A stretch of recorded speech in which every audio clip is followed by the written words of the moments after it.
Bien, vamos a continuar trabajando algunos de esos ejercicios simples de física clásica. Entonces vamos a trabajar esto. ¿Cuál debe ser la velocidad promedio de un móvil para desplazarse 235 kilómetros en 2,75 horas? Bien, entonces el ejercicio nos plantea que una partícula se desplaza 235 kilómetros. Eso implica que el desplazamiento es un vector eh, positivo en la recta. Y por lo tanto, la velocidad, que es lo que genera dicho cambio, también debe ser positiva. También se plantea el asunto que es una velocidad promedio.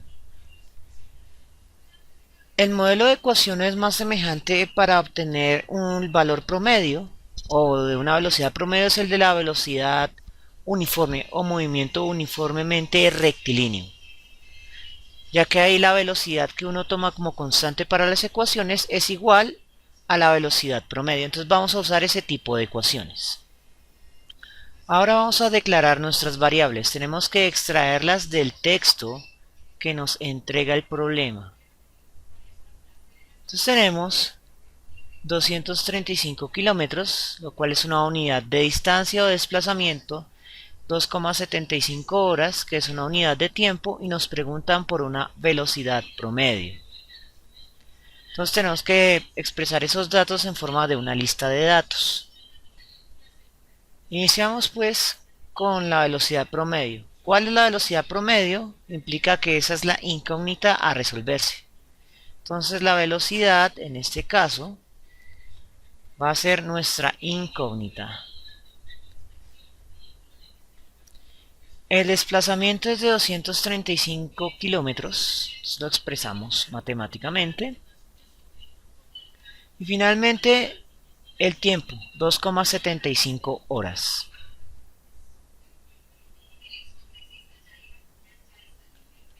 Bien, una vez tenemos nuestras variables declaradas, debemos escoger ecuaciones y un modelo de estudio. Como mencionamos anteriormente, elegiremos el modelo del movimiento uniformemente rectilíneo, ya que para todos los términos prácticos también nos va a servir para expresar velocidades promedio. Entonces escribimos nuestra ecuación y no reemplazamos aún. Tenemos que hacer la etapa analítica de la resolución del problema, etapa que generalmente se pasa por alto, pero que es muy útil sobre todo en ejercicios de mayor nivel.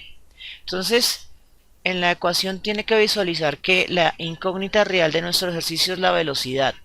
Tenemos un desplazamiento, significa que la posición inicial y la posición final tienen que despejarse para obtener el desplazamiento, y tenemos los datos del tiempo. No simplemente se trata de reescribir la ecuación de forma tal que nos favorezca para resolver nuestro problema. Comenzamos pues pasando la posición inicial al otro lado de la ecuación. Bien, entonces al pasar la posición inicial a restar, obtenemos una posición final menos una posición inicial, que es la definición precisa de desplazamiento. Ahora solo falta pasar el tiempo a dividir y ya tendremos despejada la velocidad para poder realizar los cálculos numéricos.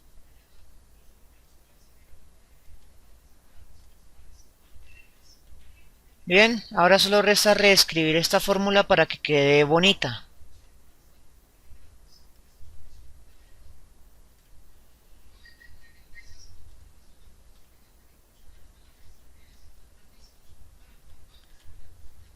Bien, esa fórmula ya nos va a responder la pregunta, la velocidad en términos de un desplazamiento y en términos de un tiempo. Hemos resuelto el problema en términos analíticos. Ahora lo único que resta es reemplazar los términos de nuestra fórmula y realizar el tratamiento aritmético para obtener la respuesta. Comenzamos pues a reemplazar. El desplazamiento son 235 kilómetros. 235 kilómetros dividido en 2,75. Disculpen, se me había ido una coma por acá. 2,75 horas.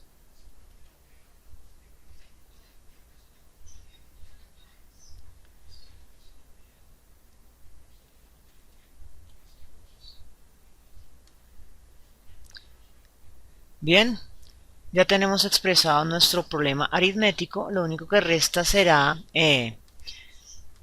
pues ingresar los datos a una calculadora, a una hoja de Excel o realizar la resolución manual. Bien, entonces como no estamos haciendo ejercicios para alguna prueba estandarizada de estado, entonces vamos a usar calculadora. Buscamos nuestra calculadora, ingresamos los datos, 135 dividido 2,75 y obtenemos una respuesta con una enorme cantidad de decimales. Ahora, ¿qué vamos a escribir? Evidentemente no vamos a escribir todos estos números. Entonces tenemos que emplear las reglas de las cifras significativas. Cada uno de los números que empleamos arriba y abajo tiene 3 valores con significado. 3 números. Y esos son los mismos números que vamos a escribir en nuestra respuesta. Entonces, en nuestra calculadora nos arroja un resultado de 85,454545 periódico. Solo vamos a tomar los 3 números con significado de izquierda a derecha. O sea, 8, 5, y aquí el 45 lo vamos a redondear hacia el 5. Del siguiente modo. Lo cual nos arroja una respuesta de 85,5 kilómetros por hora. Bien, eso es todo por el momento y espero que les haya gustado. Nos vemos en una próxima oportunidad.